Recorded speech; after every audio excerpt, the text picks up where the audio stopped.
ndivele ndaqala phambi kwesisihlunu ingasensikelele. Amen.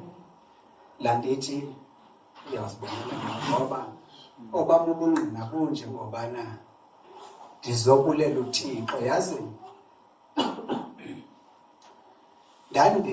ndandihlala ndiqonda into okokubana phambeleni ndibulisele mos enye into enditrekinisha landithi uMC Mageza umuntu kayeza apha phambili ethetha le nto ingasikayithethi akatyi ixesha. Amen. Amen. Phinde futhi singayisebenzisi kakubi ke.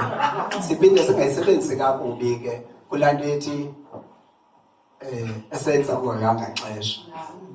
Jonga ucabanga ngose besitsho. Ukubahoyanga xesha. Laa nto yokuba nexesha gqitha apha endlebeni ibangela into yobana ungayenzi into ibimele uyenzile. Yibona uba uva ngaske uthethe ngoku kufuneka uthethile. Kuhle uba uyithethe yonke ke lento kufuneka uyithethile.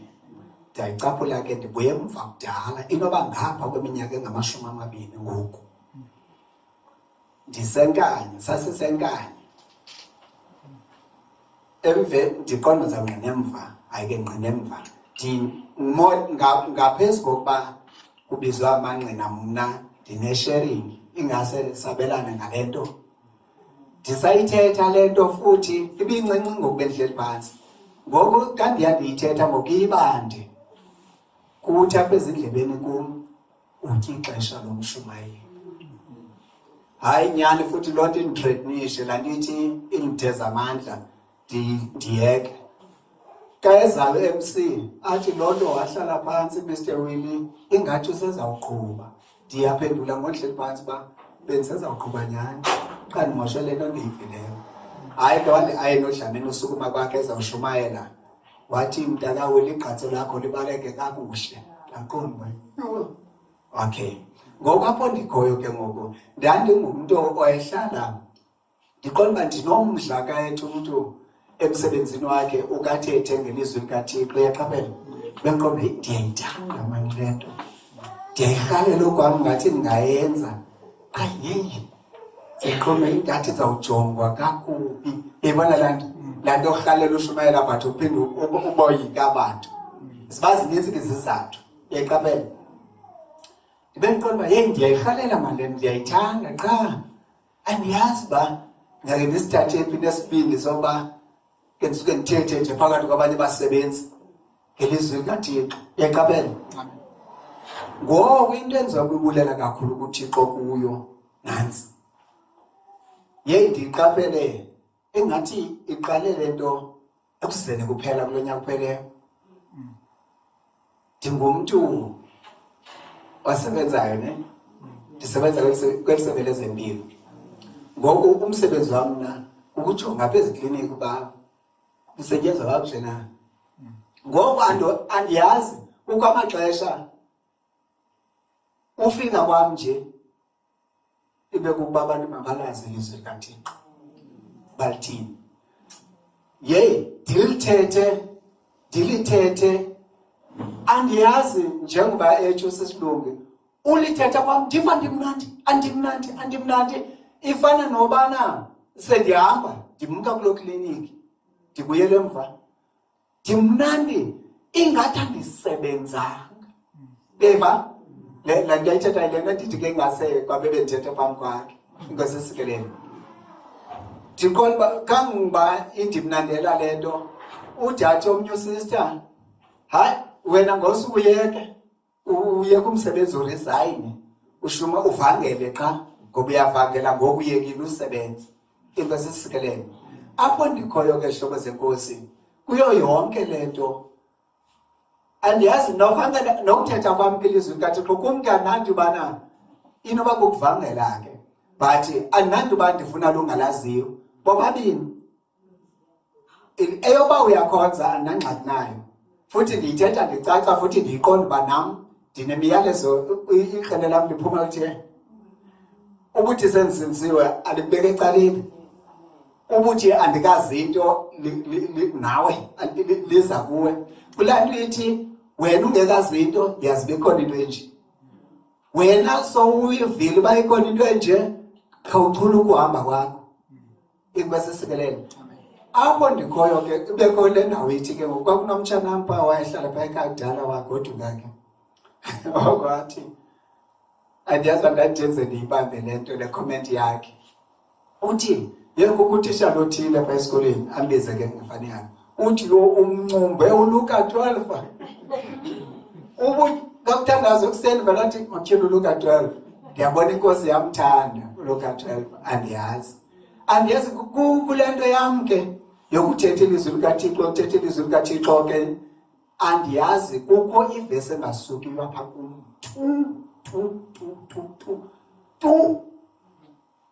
kangoba into abasebenzawude bathi uyincumbiwe le vesi kangoba ndiyarhalela sithi nje ngayo kancinci ulandela uthetha kamnandi apho incwadi yeNtshumayelo uchapter 12 sofunda u13 no14 ndicela siyityhile ulandela uthetha kamnandi apha yeyiva nimvile mosulandela benikhona ngobathethayo ulandele kulaa mfana bethetha kuqala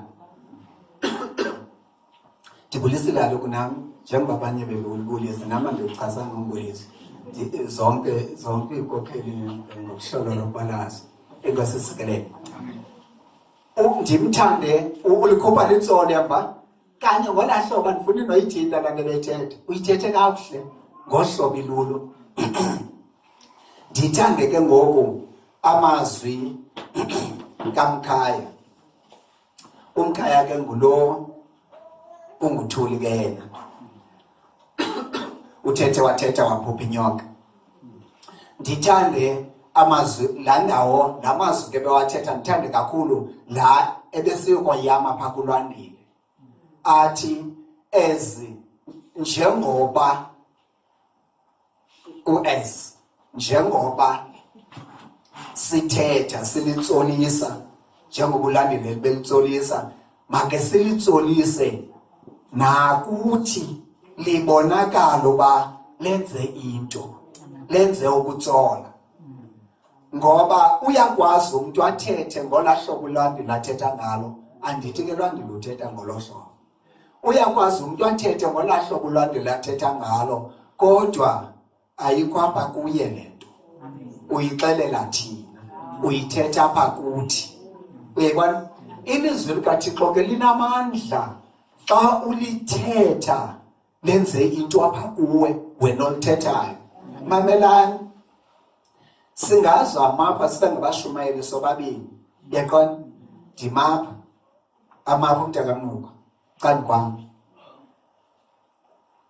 athethe umntakamnuka yaqona ashumayele yaqona ke ngoku nam ndishumayele yaqona apha emva kwakhe ndishumayele ngolaa hlobo ebeshumayela ngalo yaqona kodwa uba mna ndithetha ilapha xa emelebeni ayikho apha empilweni yam njengoba yena beyithetha isuke empilweni yakhe naye ephila ngohlobo athetha ngalo ngoku besithetha ngokufana kumntu omamele kodwa ifika ifana apha ebantwini abamameleyo kuye yena ithetha iphila apha kuye ifika yenza into nalapha kuwe wena omameleyo uyayibona futhi yenza into uyayibona so ndithanda loo nto ke yile nto ke ndiqonda uba ke mna ke hlobo zenkosi kangento yobana ndinganicebisa ngale ndawo ithi umntu angabozafane ezizokolisa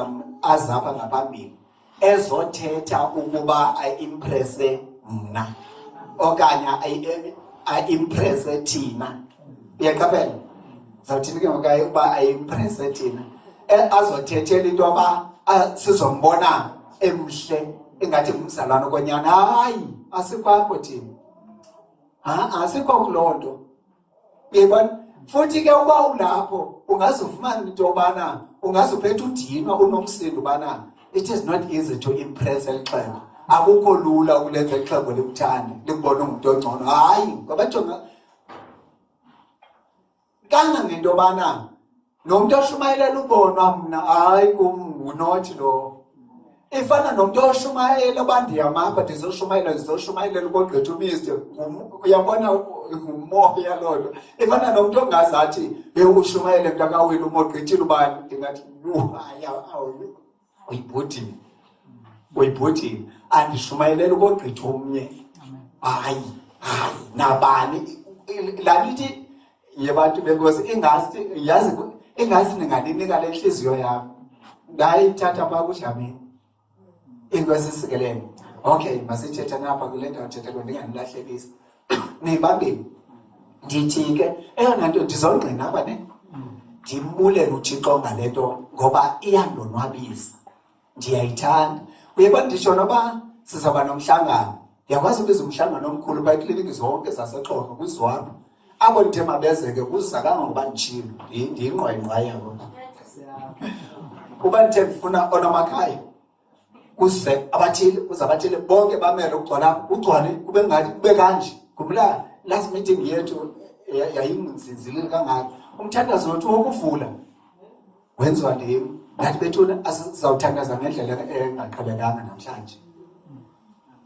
yazi yonke ke lento ndiyenza sisilungi ndisuswa into yobana elekuba kubakho tshabayo into engifike kubana ubane ndiyamazi akasemswana ndibe nento ethi wake weva ewe ke angaba akasenswanga bazothi basenswe bonke wake weva andikho sure bathi ndikhona kutheni you understand ngoku uyabona bakuzoba ne-meeting umthandazo unje ndithi mani ningakhathazeki sawuthandaza sayivula ngomthandazo but ngodlwabevu sizawulenza kanje ndithethe ndichaze mandichaze masiqale apha ke ndizawuchaza lo mthandazo sowenza kanjani na inkosi isikelele intshumayeli 12 verse 13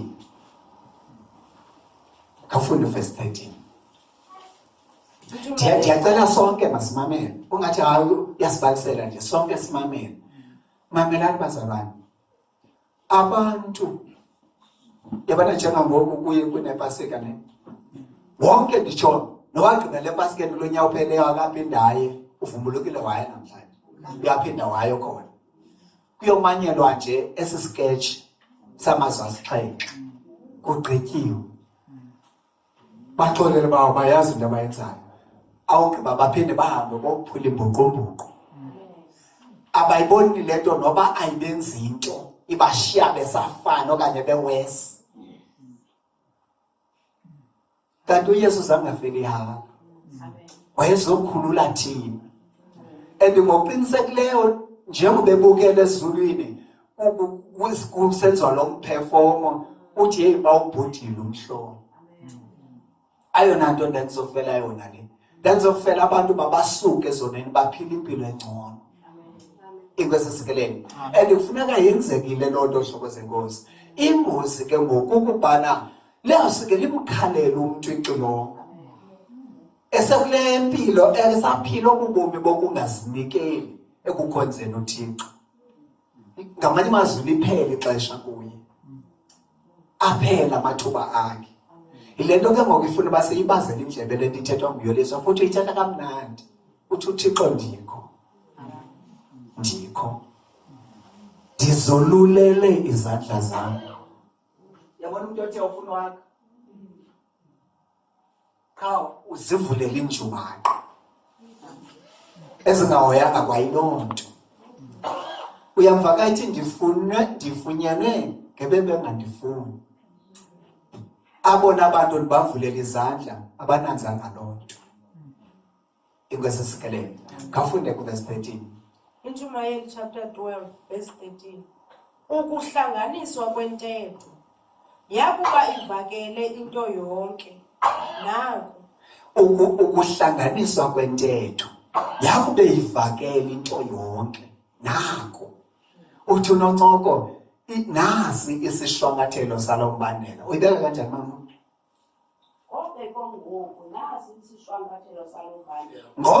ngoko nasi isishwankathelo salombandela ngamanye amazwi naku kugqitywa kwalento qhubeka mhlombe mhlonele uThixo uyithobele imimiselo yakhe kuba oko luxanduva lomntu ngamnye. Mhlonele uThixo uyithobele imimiselo yakhe kuba olo luxanduva lomntu ngamnye. Ithi ngapha kuwehlehla, yoyika uThixo, yoyika uThixo, ugcine imithetho yakhe, ugcine imithetho yakhe, ngokuba indawo leyo yimfanelo yoluntu lonke. ngoku kutheni ngamanye amazwi usinika isizathu kutheni kufuneka woyika uThixo, kutheni kufuneka ugcine imithetho yakhe. Masiqaphelele le nto ke bazalwane, ukoyika uThixo kuhlala kuhamba kanye kanye nokugcina imithetho yakhe.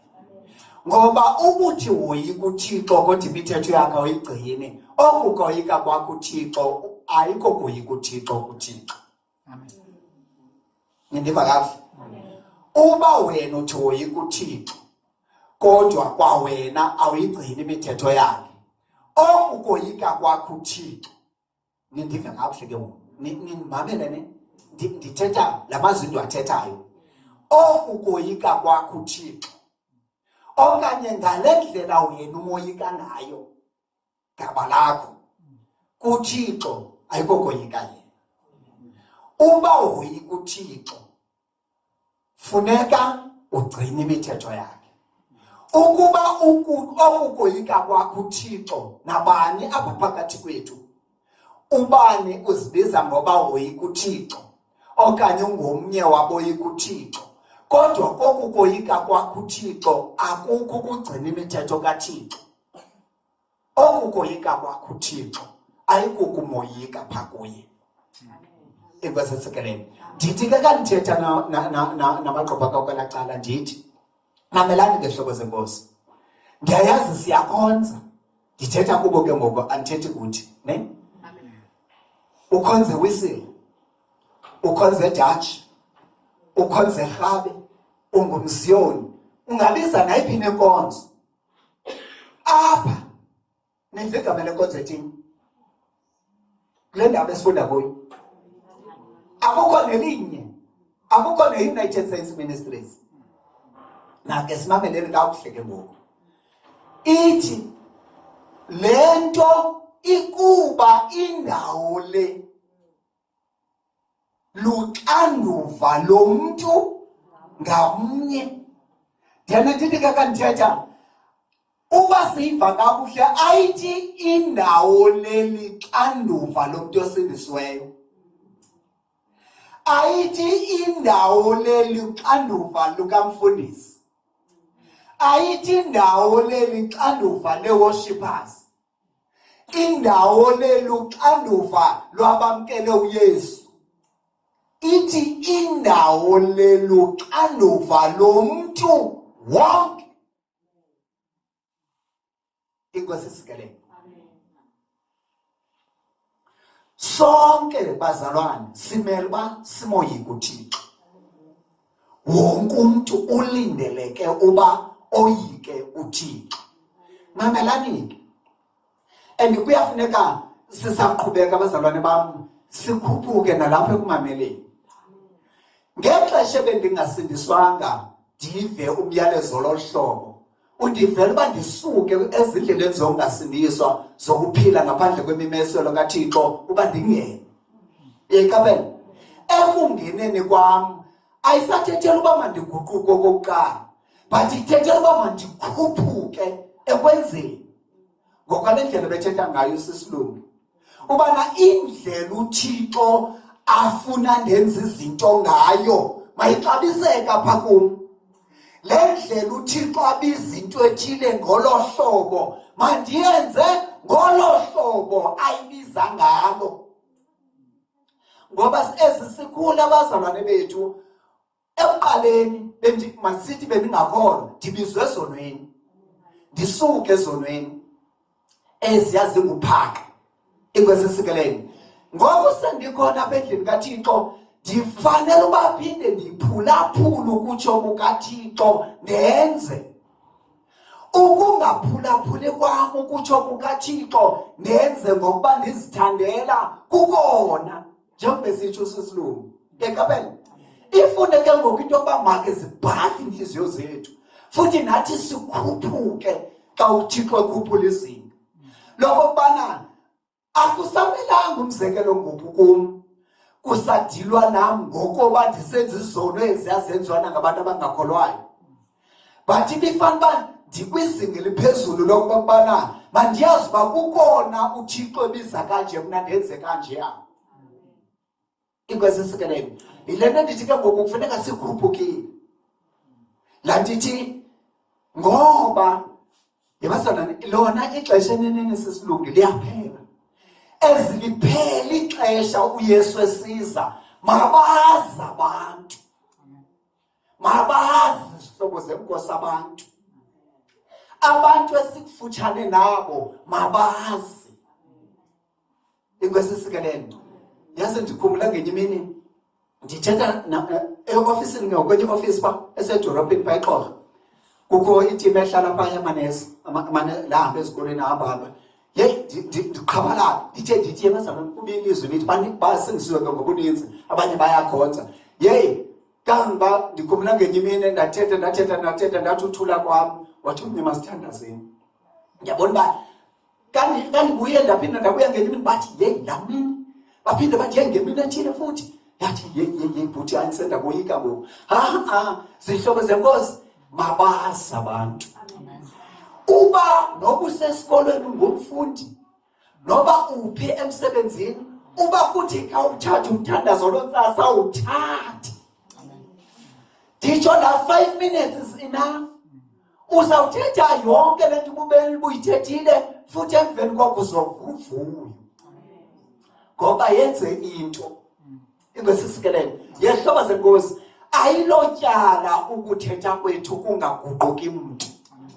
Elethu ityala kukungathethi simele uba sithethile. Make siyibambeni kakuhle le ndawo. Ifana umzekelo njengoba ethi ukhona othetha ngokuthi sikule ntabalala. Mna izihlobo zenkosi kusenhliziyweni yam, kusenhliziyweni yethu sinomntakamnuka nomntakaxhekeza uba ezi zinto njengoba sizithetha ningazithatha ngolo hlobo. Kodwa kungazithathi kwenu thina sizithethile siyiqhibile yethu indawo. Kodwa ngoba asenze uphela sonwabe ukuba siyithethile kakuba siyayazi uba ukungayenzi kwakho kuthini ngawe ekupheleni kosuku. Kuthini ngawe? Kukubeka phi wena ayimna. Inkosi isikelele. Wena ayimna. Inkosi isikelele. Xa ke ngoku ukwenza komuntu mamela ukumbona utitshala esikoleni. Utitshala. Utitshala napha esikoleni. Utitshala naso certificate esikatheni. Bayeka ngababomkhonyovu bangenazo. Okanye banezomkhonyovu. Banazo certificate zikatheni ndithetha ngabamanyana. Baba nezertificate ze-teachers course zabo. Kodwa nike nibabona indlela abazinikele ngayo befundisa abantwana.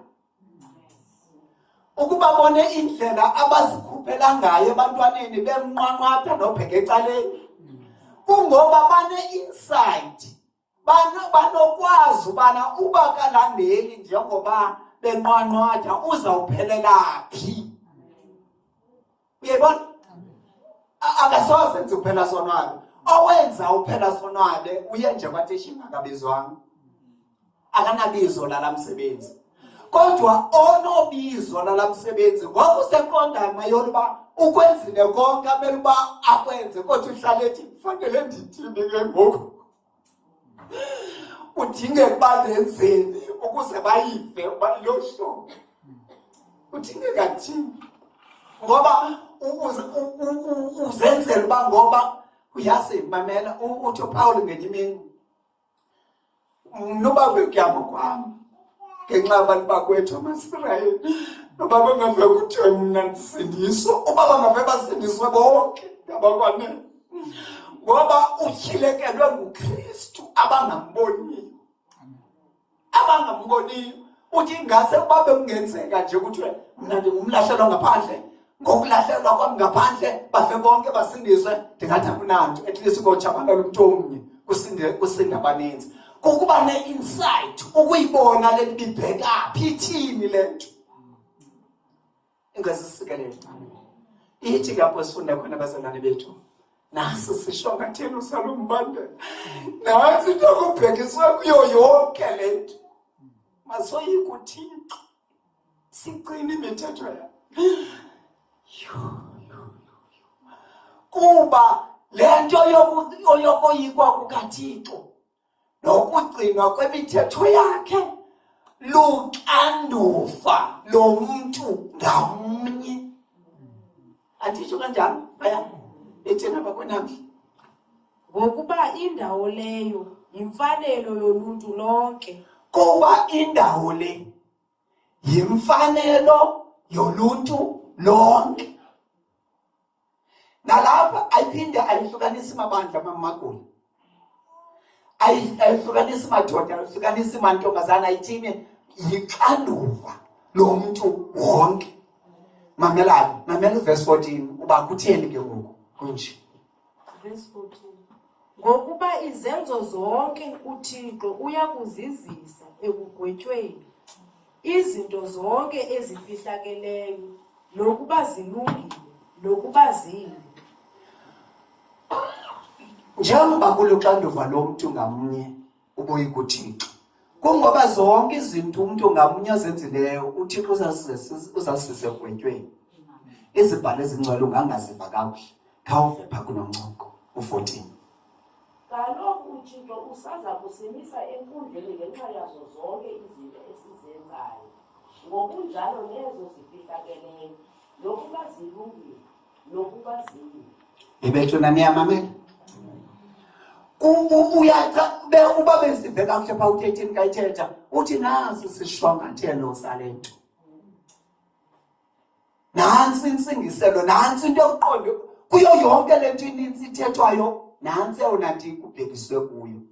Masoyike noThixo, sigcine imithetho yakhe, futhi olo luxanduva lomntu ngamnye. Kutheni lo nto kunjalo? Kutheni le nto uThixo esixelela le nto? Kuba ngenye imini sizawuma, singamanga nje uThixo yena ngokwakhe esimise enkundleni, elindele okanye ejonge ukuphendulisa umntu ngamnye ngezinto zonke azenzileyo.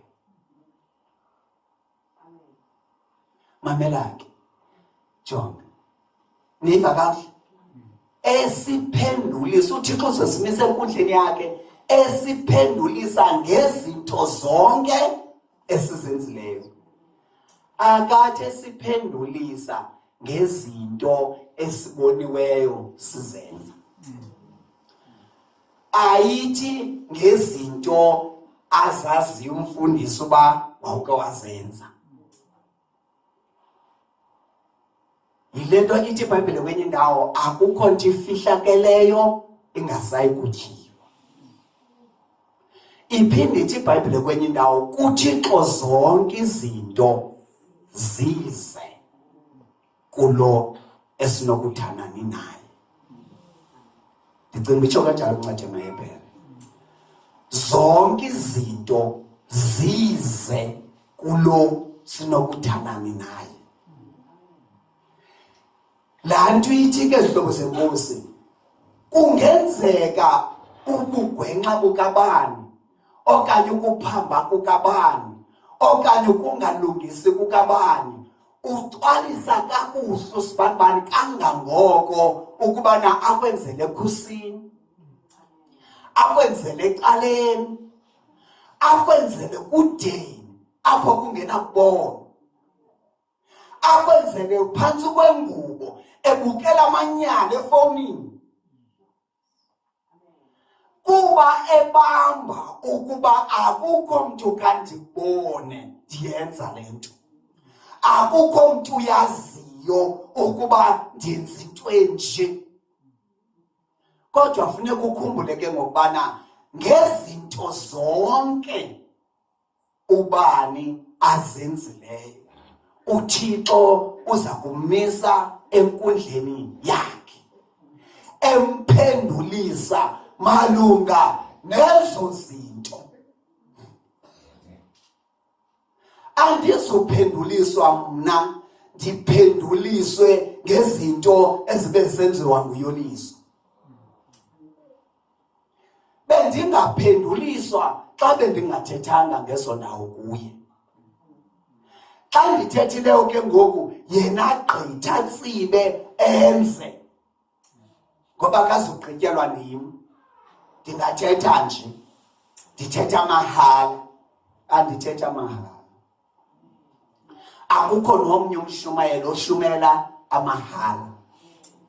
Nditsho noba bangakutyhafisa ngoba zibakhona iintetho ezityhafisayo ke Yolisa, uba ubufane wathetha nje ubuthetha mahala, andizujika atsho usibanibani. Ungabotyhafise kubana noba ndithethile kuhleli kufana, akufani. Kungabonakala kwangoku ingathi kuyafana, kuthethiwe kuwe noba kuthethwanga, akufani. Inkwesisikeleni. Uba wena uthethile, wena bekufuneka uthethile, uyenzile into ibimele uba uyenzile. Awusosizathu sokungenzeki kwento ebimele uba yenzekile ekuthetheni kwakho. Inkwesisikeleni. Ndiyithande ke ngoba uyichaphazela into ethi makungabikho ubani kuni okanye phakathi kwenu olukuhlwa sisono. Sukuvuma. Ndicinga ukuthi uPaul musana ukukhohliseka okanye ningalahlekiseki. Inkwesisikeleni. uThixo usezokusiphendulisa. Ithi ke apha kule testament entsha sonke sisezawuma phambi kwesihlalo sokugweba sikaKristu. IBhayibhile masikwincwadi kaYohane ithi uThixo akagwebi nawo. Lonke lolungelo linikezwe kunyana. Noba sithi apha kwijumayeli uThixo uzosimisa enkundleni yakhe, sizawube sisenkundleni kaThixo. Kodwa siphenduliswa kunyana wakhe. Incwadi kaTimothy ke ithi masiziphulaphuleni izazela, ngokuba abanye bathe ngenxa yokungasiphulaphuli isazela batyunyukelwa lukholo lwabo okweselwa elinamasi. Singabe phambi kokuba sibe lapha uThixo phantsi amaxesha amaninzi wenza kanjalo.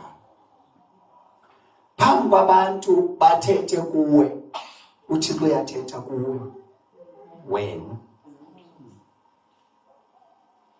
Sekuhlangenwe uThixo athethe. Ifuneke ngokuba xa kusenjenje ke sukela besikhona simane sibakhona, sizoba khona ngoku. Kuthini kuwe kweyakho impilo? Kukho into endiyithanda kakhulu ke le kuthiwa sisazela apha emntwini. Yabona? Andenqena odlamini ngelinye ixesha ukundingqala ngento ethile. Kodwa isazela sam sona asimkwekwelezi, siza ngqo. Futhi asithi mntakawili ingathi uphazamile, sithi uphazamile.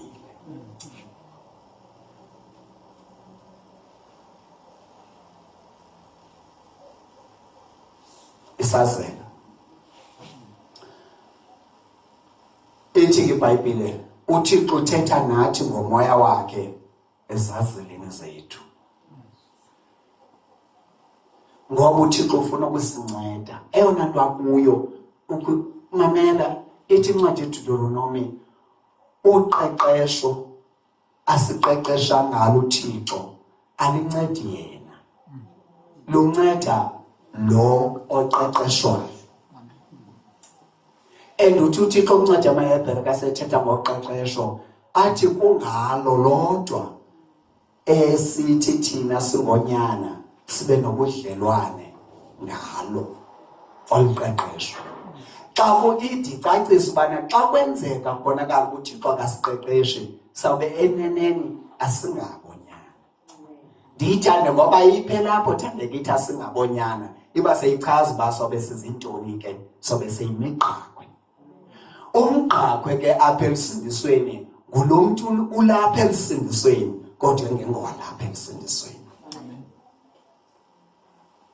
Wena xa uthetha ngawe kawubayeke abanye babathini bangakhe bangakuboni ngohlobo lulo kangangento okokubana bakucingele kangcono, kodwa wena ndithanda uba umntu nomntu uzazi kakuhle.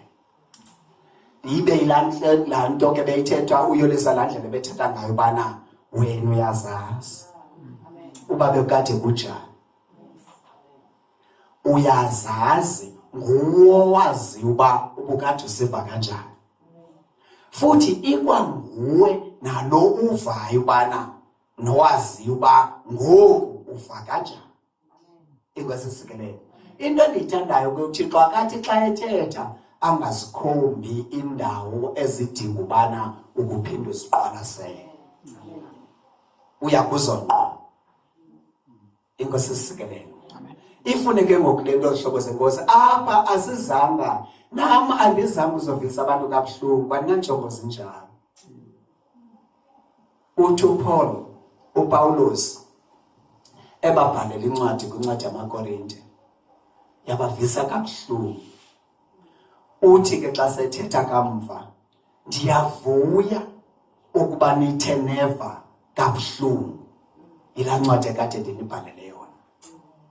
Kodwa andivuyiswa ukuba nababuhlungu.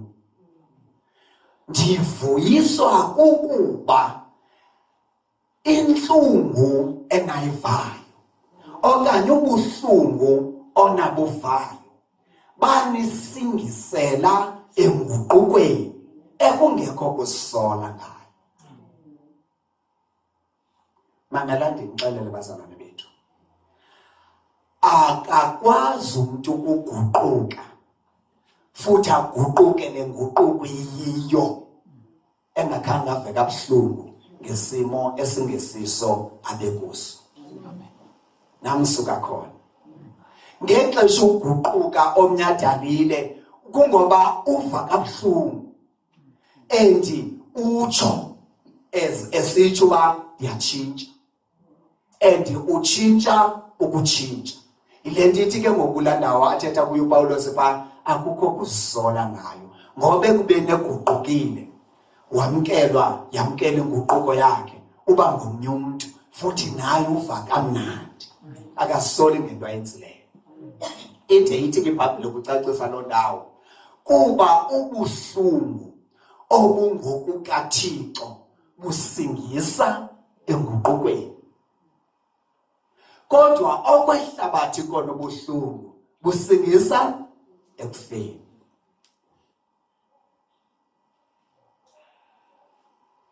Laa nto ithi ke uba kuyenzeka umntu ephulaphula ilizwi likaThixo angavi kamnandi, eyona nto iyane ingavisi kamnandi kuba lifika ilizwi likaThixo kuwe usenza ngayo ngale ndlela lifuna ngayo, lifika unxaxhile nawe kucaphuka uba awuyithandi le nto uzibona unje okanye uzifumana kanje. Inkosi isikelele ayithi loo nto isiye ekufeni.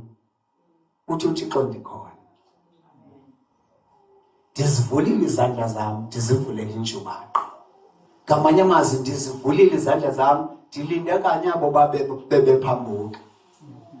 Oh, noYesu ngokwakhe uthi andizanga kubiza amalungisi, ndize kubona.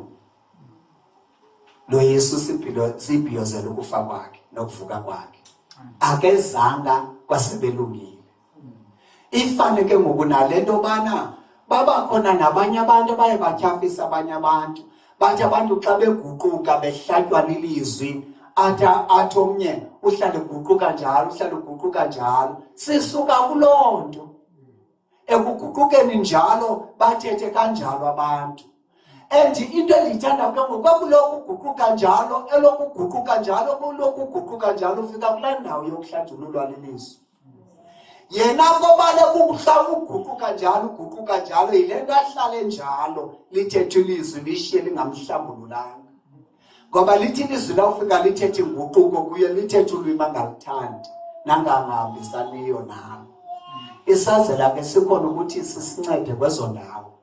Uba ngokwesazela sakho kanye ngendlela ova ngayo uthi guquka. Futhi suyinaka noyinaka into yoba uyawuthini utata uthi awubona ndiguquka njalo. Andiza ngojonga abantu abaguqukayo ikwesisikelelo. Uguquka wena kuba uva kusithi. Yeva ikwesisikelelo. Bazalwane nene, uThixo ufuna ukusinceda. Kodwa ukuncedakala kwethu ke ngoku uxhomekeka apha kuthi. Masihlale siyazi ke le ndawo yokubana luxanduva lomntu ngamnye apha kuthi ukoyika uThixo nokugcina imithetho yakhe. Bazalwane, masingakhohliseni, singakhohliseki futhi. Akukho ukoyika uThixo okungahambi nokugcina kwemithetho kaThixo. Uba umntu uyamoyika uThixo, simbona ngoba agcina imithetho kaThixo. Idithi kwincwadi kaYohane, sazi ngale nto uba siyamazi, uba siyigcina imithetho yakhe.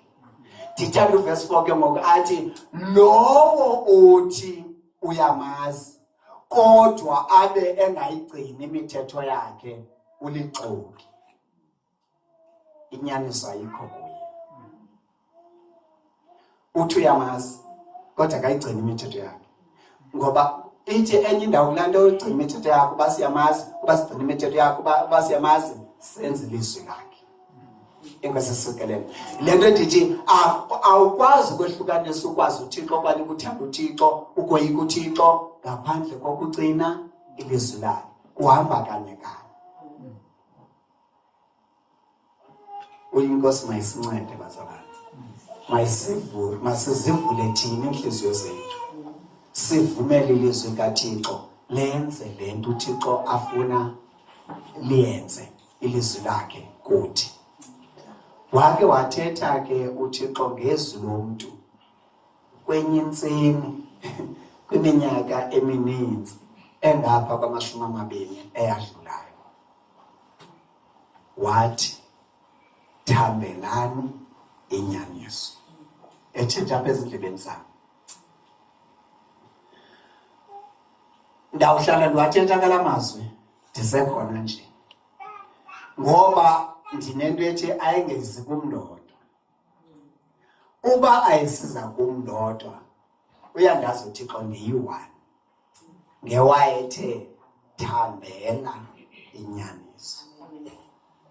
Kodwa wandijonga wabona abantu abaninzi, wathi thambelani inyaniso. Yile nto ndithi ngenye imini kandithetha sisibesha, asikukubana uba bekusithiwa sithethe izinto eziqulunqwe zithi ngebani nezizathu zokungazamkeli. Ndithi ke ngoba ke ngoku sithethe ilizwi likaThixo, aninaso isizathu sokungalamkeli. Nditsho noba ndokose bekungenzeka umntu abe kanti akandicacelanga ke for that matter. Kandifika kuloo ndawo ke yocacela, ndihlikise ngokusekulaa ncwadi yeDuteronomi athi uMshumayeli xa ethetha, nobana Israyeli uyamva uMoses nokuba awumvana, eyakho into yokubana uthathe le nto ithethwa nguMoses kuba sisixaka uthunyiwe. kanti thina neBhayibhile ithi baninzi abalamleli, zininzi izithunywa. So ukulwa nesithunywa kuncedisa. Thatha nje imessage awudingeki nobe isithunywa usithanda, kodwa ke asikelelo ke lo sithunywa usithandayo isithunywa ngokuvela afumane nentsikelelo yaso. Yayibona indlela uThixo asebenza ngayo. Ithi iBhayibhile owamkela umprofeti egameni lomprofeti wamkela nentsikelelo yomprofeti. Iyandihlekisa ke le nto zayithetha.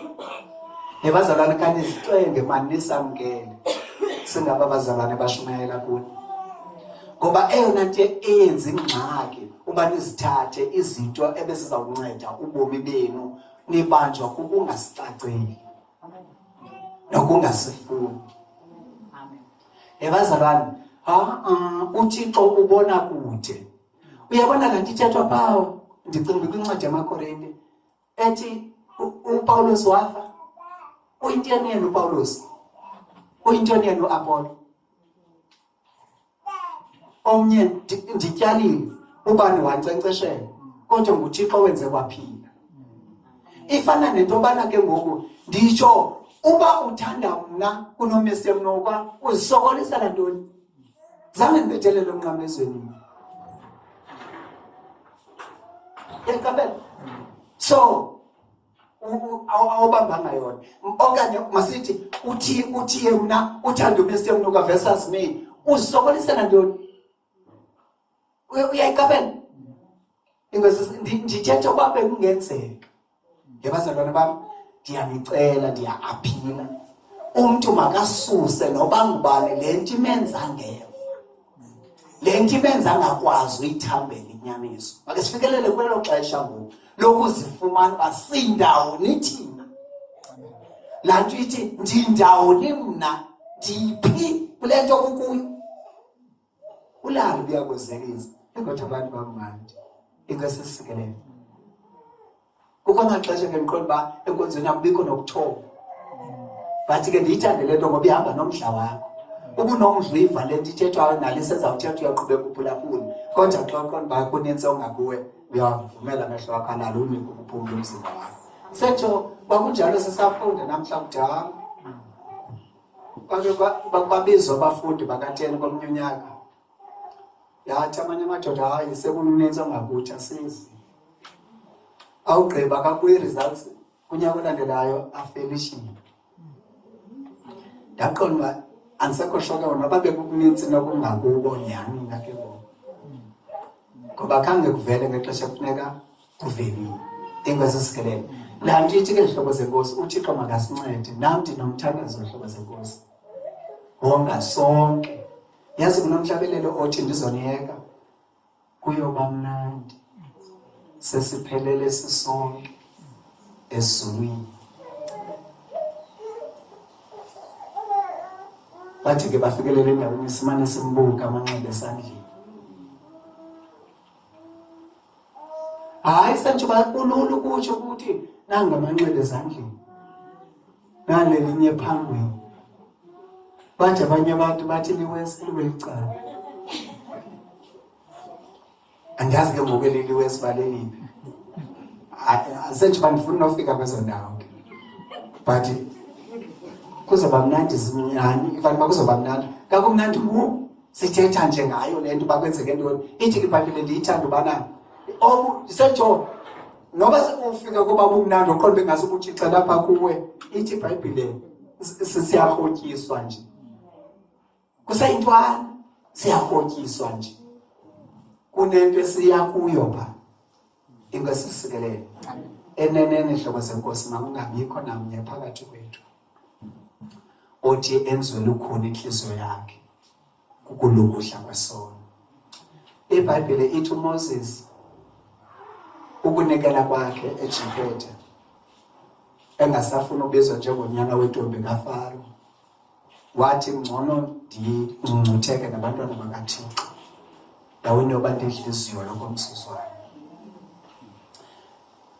Le nto yezwi likaThixo ifuna umuntu ofikelela kuloo nto ekuthini noba uSathane angazama uveza ntoni engathi ibhetele Ndamva uDlamini esithi ayikho into ebhetele kunelizwi likaThixo. Ayikho. And ayikho. Kufuneka simve uDlamini esitsho. Funeka sigqithe thina kumveni sitsho. Sitsho thina. Ayikho enye into ebhetele kunelizwi likaThixo. Bubomo. Ukuphilo okubazalana. Sigqithe kulandawo kaLwandile athi uyasindisa umuntu amkela uYesu sivuye. Kodwa angayiboni ukubaluleka lento. Kodwa siyibona. Nditsho sebengayiboni sisilungi. Kudala beyiqwalasele bathi ndibangajonga ndibona into. Usuthi yiwe khawuqwalasele. Yiyo. Yabona hlobo senkosi ukungayiboni kwakho umuntu ocani kwami akayiboni yena namhla. Nothi uba mna kusuke ndiyibone inkungu ngoba eyibona nkungu. Inkosi sikelele. So lento ke ngoku yonke ke lento yenza lento hlobo senkosi lilizwi likaThixo apha kuwo. Uba ilizwi likaThixo lekubula uliva uyalamkela, elekuliva uyalamkela, ilakulapha inhlambuluko liyenza khona. Kodwa elekuliva ilizwi likaThixo ungalamkeli, ube nalento liphikisayo, lento ingavumelaniyo nalo, elo lizwi lishiyeka lingayisebenzanga lento belizele yona kuwe. Ilento izawushiyeka ke ngokufana naphambili. Inkosi sikelele. Ilento ke ngoku ndithi make umuntu nomuntu abuyele kuye.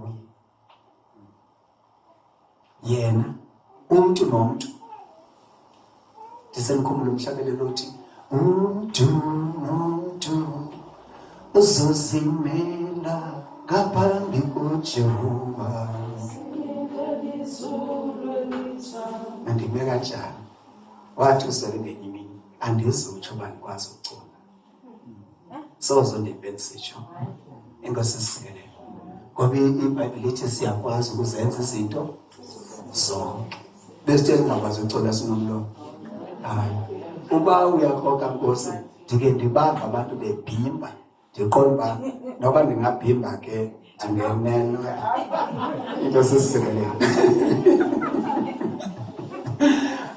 Nake kanjonge umuntu kanithethayo. Bendazithethe uba ndimjonge umuntu ujonge uLwandile. Kuba ke nijonge kanye ke nina niyazijongela nje. Inkosi sikelele. Ndithi ke hlobo senkosi ndingase nje ndingatsho kwezindawo. Bathi uThixo makeke asincede bazalwane bethu. Ke silithatheni serious usindiso. Andiyazi uba singasebenzisa amagama athini ukuzama upeyinta lo mfanekiso. Ke ngubone ngohlobo lulo. Futhi ayilulo nohlobo, awululo nohlobo wona. But ke nobone at least ngale ndlela noko ingathi iyacaca siyibona ngayo. Inkosi sikelele. Bubumo ubazalwane. Mamelani. Asakhumula amazwi wathetha ngoba nguLwandile na engathi nguye ethi abantu abazawuma ngabantu abahlanjululwayo leli lizwi. Make ndiyibeke kangcono ivakale ngohlobo. Abantu abazawukwazi ukuqhubeka kwesisimo nokubomi sibubo kule mihla esiphila kuyo ngabantu abanale mihlalo yosindiso kwingaphakathi labo. Ile mihlalo ezokusinika idrive, le mihlalo yosindiso liza ke ithi iBhayibhile ngosuvuyo lwenkosi ngamandla kuthi okona siyasisenza ngale ndlela ilizwi lisikhomba ngayo kuqala imihlalo isengezeleleka. Iqala iphile le mihlalo uziva umnandi nje ungenzanga nto omkhaya ulapha phakathi nekhaya. Wenziwa mnandi kuvumelana nezimfundiso uzimamelayo.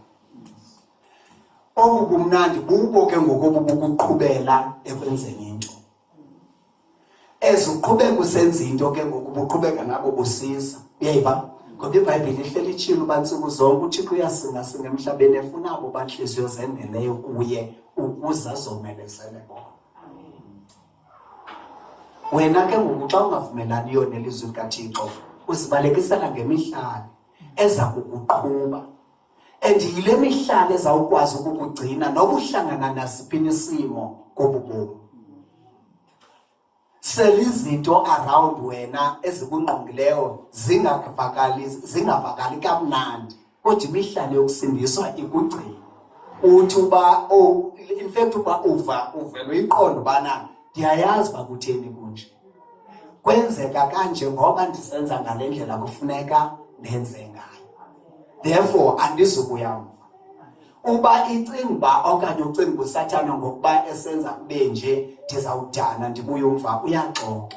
Ngoba ndivile ndicinga uba kukwincwadi kaTimote, ndiyehla kwincwadi kaTimote apha ethi uba yiyo kayiyo, ethi bonke abazimisela ukuphila ngokoyika uThixo ngoKristu Yesu bamele ukuze batshutshiswe. And uDlemse usicacisele kakuhle encwadi yeDuteronomi uba le nto iliwayo xa uyenza yile kuye yakho, yile kufuneka uyenzile. So eyakho into ukubana uphole uyithathe qha. And isixelele kakuhle kwincwadi yeDuteronomi uba amarafa ayeyiseka. Ngamanye amazwi akukho simo simele uba sime kugqibele sona kungagqibeli thina sisenza le nto besibiza ngeyona. Enkosi sisikelele.